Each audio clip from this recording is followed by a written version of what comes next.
So, Young Justice, episode 15. The team goes on a secret ops mission to Russia, and obviously the mission goes wrong because they get spotted almost immediately. Uh, Artemis tries to argue and tell them the people they are fighting against, look, we come in peace, we don't want to fight you, we're trying to prevent problems. But obviously they don't trust that, they don't know that, because these people just show up and start throwing hands at you. I'm not going to trust anything they say. I'm going to be very leery, and I'm going to be like, no, you're here for a fight.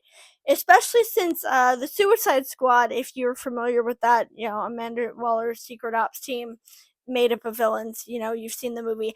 I actually liked the movie, but that's just me. They show up, and this Suicide Squad consists of Black Manta, Boomerang, and somebody else who I'm not really sure. But basically not the team from the movie, but a different Suicide Squad team. But they show up and they start fighting. I'm not really sure why they went to Russia, what they were looking for, but whatever it is, it was very, very, very important. And it does give Beast Boy a chance to show off his mechanics. Basically, he can turn into any animal he's seen, whether it be real or fake, but in this reality, it has to be real because he has to have seen it. And he has to have seen it in real life. It's not just like seen it in a movie or seen it on a page. No, he has to have seen it in real life. So he can turn into some really cool stuff.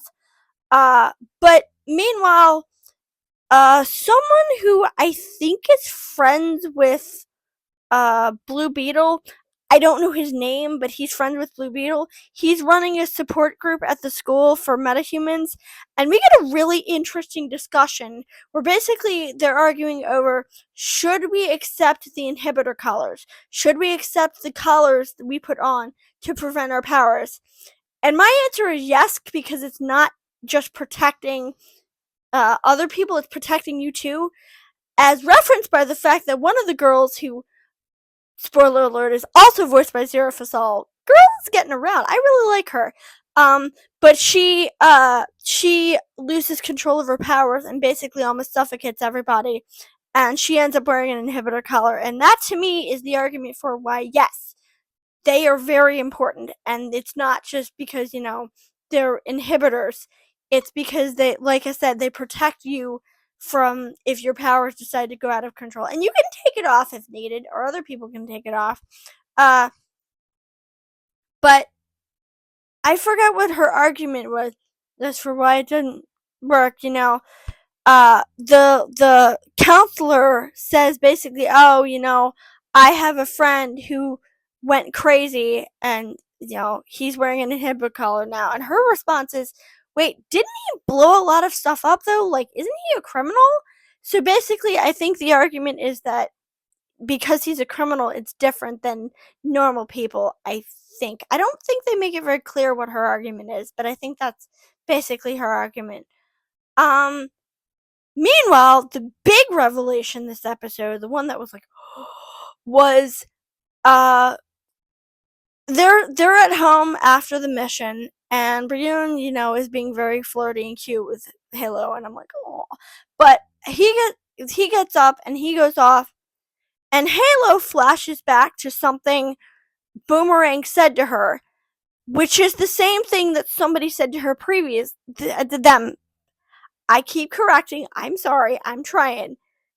Said to them previously, and we learn that, remember earlier in the season when they had a flashback of them being chloroformed? Yeah, well, that might not be real. That might have been either a lie or they remembered it wrong. Because what actually happened is somebody paid them to let the people who killed Brianna's parents into the palace. And that is why they were in the palace as a 16-year-old. I still don't understand why anybody let them in, because they were a child, and like, who wouldn't question a 16-year-old wandering around the palace? Oh, I'm the new maid. You're a kid. Maybe it's like in a lot of Middle Eastern countries where kids are used as slave labor. I don't want to get into that deeply. I have a lot of deep-seated issues with Islam and a lot of stuff that happens in those countries, but I'm not going to get into it. But basically, maybe it's normalized in that country, but they let the people in, and that is a hard thing to realize. That is, oh my god, the guy I'm in love with, I got his parents murdered. And if he finds out, he's going to go nuclear. Which is, spoiler alert, precisely what happens. But, that, god, I still feel bad for them. Because, that's a hard thing to sit with. And it's not really their fault because, the core is not who did it. Gabrielle did that, but Gabrielle did that.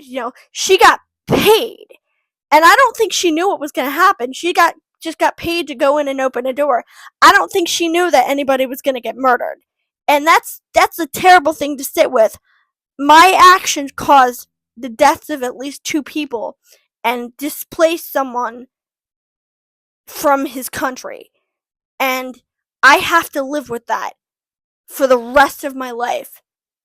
Oh god, this poor thing. God, this poor human being. But anyway, that's it for today. Um, Still no more with the light, but we'll get to that hopefully. Hopefully within the next few episodes, because we're on episode 15, so I think we have like 9 episodes left. Cause I want to see my boy again, but that's just me.